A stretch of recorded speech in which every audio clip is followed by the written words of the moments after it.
have something very, very serious that we can't fix, or they might have to go into emergency surgery the next day.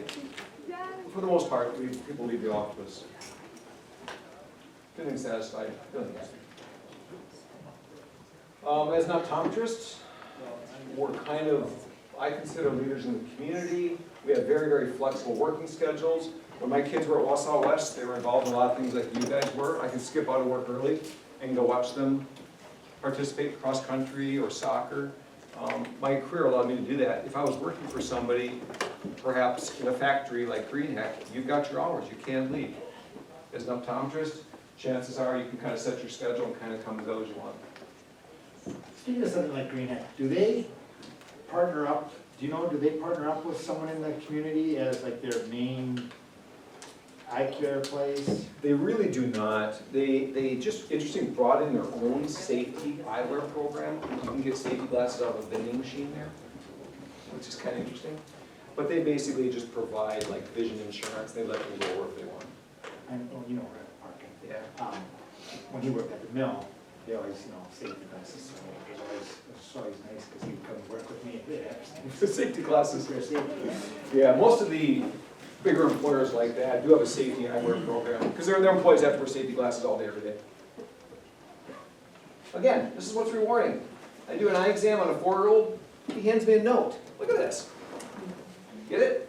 Eye doctors are awesome. This is cool. That's what makes my job so fun. That looks like some of your writing. Does it? Yeah. You think I'm joking? Look at these cards.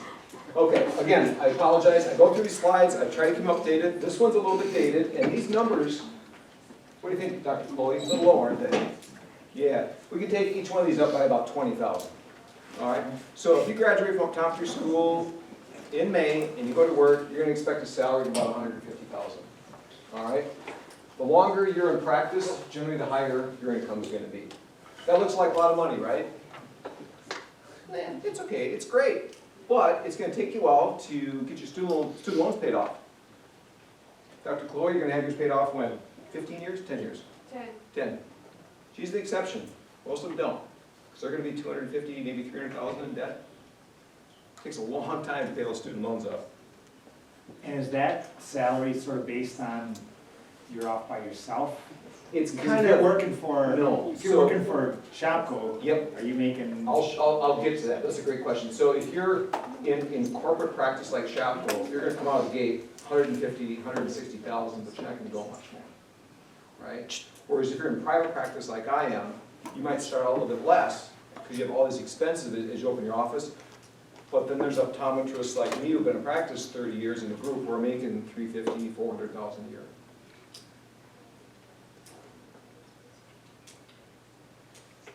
"23 schools and colleges of optometry." So if you graduate from UW-Eau Claire and you want to go to optometry school, you have the choice of 23 different schools in the US and one in Puerto Rico. I went to school in Chicago. It happens to be the closest, the oldest, and the largest. Okay? And personally, I don't think it really matters where you go. You're going to get a good education in any one of them. 4 years of optometry school after 4 years of undergraduate school.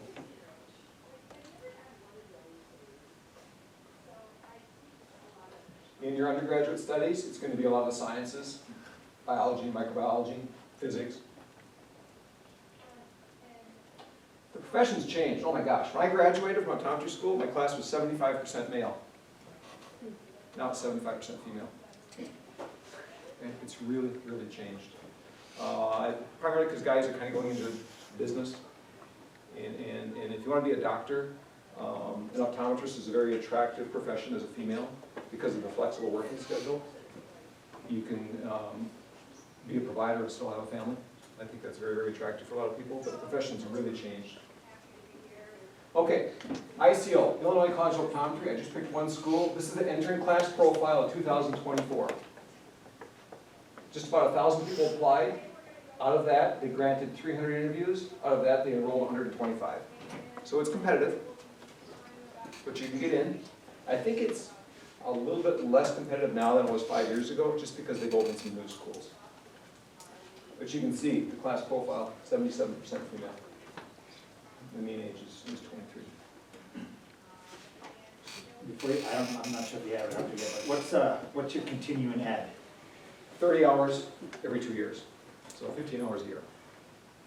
Yeah. So every year I have to take 15 hours of continuing education, which I don't mind.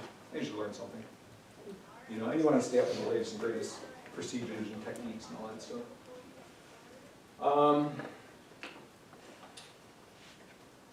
This is kind of all over the board. Some schools are a lot less, some are a lot more, but I'll defer this to Dr. Chloe. Would you say the majority of the people that are graduating with you are going to be 250,000 in debt? Yeah, I'll be around 200,000 and I'm on scholarship right now. Yeah. So it's going to be a couple $100,000, maybe 250,000. That's a lot of money, right? Yeah. It's expensive. Obviously, there's financial aid. Unless you happen to have 200,000 sitting in the bank, most people borrow some money to go to school. And there's some scholarships available. After graduation, you have to get licensed, continuing education.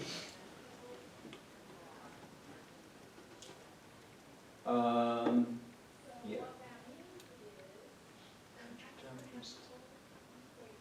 So, when I was in high school, I thought I wanted to be an optometrist. I went and talked to my guidance counselor. He looked at my grades, tried to talk me out of it. Seriously. He said, "Man, you better pick something easier." So, I was pretty sad, but I thought I still want to do this. So I went to the University of Wisconsin-Eau Claire, loaded up on my credits, got done in 3 years, went to optometry school, graduated in the top 10% of my class, made the National Dean's List. All right? I'm telling you guys this because you need to find somebody that has a career that interests you and spend some time with them. See if that's really what you want to do. You can't rely on your counselors. They can't read what's going on in your brain. They don't know exactly what your passions are. So it's going to be up to you to find something that interests you, spend some time with them, learn a little bit about it, and then just go do it. It's really that simple. Yeah. You know, don't let one bad test discourage you. Don't let one bad semester discourage you. Just find something you want to do and go for it. And make sure you maintain that good work-life balance. So what's your policy with shadowing? I have a lot of students that come through the office. You guys can spend time with me any time you want. You can do a full day. You can do a half day. See if it's something you like. I also have a lot of other paraprofessionals in my office. I have my technicians, which I showed you the picture. We also have opticians. They're the ones that sell the glasses. We have front desk people. Just come check out the office sometime and spend a day and see if it's something that interests you. What's nice about it, the office is, you Yeah. can walk there, it's, you know, just a big help. Yeah. We have a class from West coming at the end of the month. I forgot what classes would be. Health occupations. Yeah, they're coming on a field trip. Anybody in health doc? So I might see you in my office. You guys are coming in on a field trip at the end of the Yeah, we're walking. walking over? We're walking. Yeah, I hope the weather's nice. Yeah, me too. Today would have been. Yeah. All right, so what else you guys want to ask me? Yeah. What was the hardest part about like reschooling, like the experience of reschooling? I think the hardest part is your very, very first year of elementary school. Because you're going to school for something that you know nothing about, and maybe half your classmates have experience. Like maybe their parents were optometrists, so they got a jump start on you. I think that first year of elementary school is probably the hardest part of school. Is there like really big ones that you have to take like, You have to take an optometry admissions test to get in. It's pretty hard into the school. Yeah. It's you can do it. Now, those are a few guys, those are your stress balls to hold on to. Don't be chucking those around school. Yeah, they won't invite me back if you throw them around school, guys. And don't hit anybody in the face. I don't want to see you in my office this afternoon.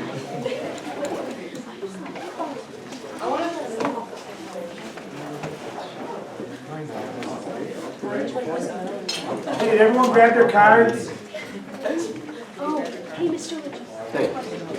First off, I have a big letter for you. Yep. Secondly, I have something Leela called Quiz 1, and I had no idea. Got it. And we took a quiz. I was gone. question up there, Doc. Should probably have coffee. Yeah. Can we see those? We didn't get them up here. Which ones? The glasses. oh yeah. Dual vision glasses. Oh.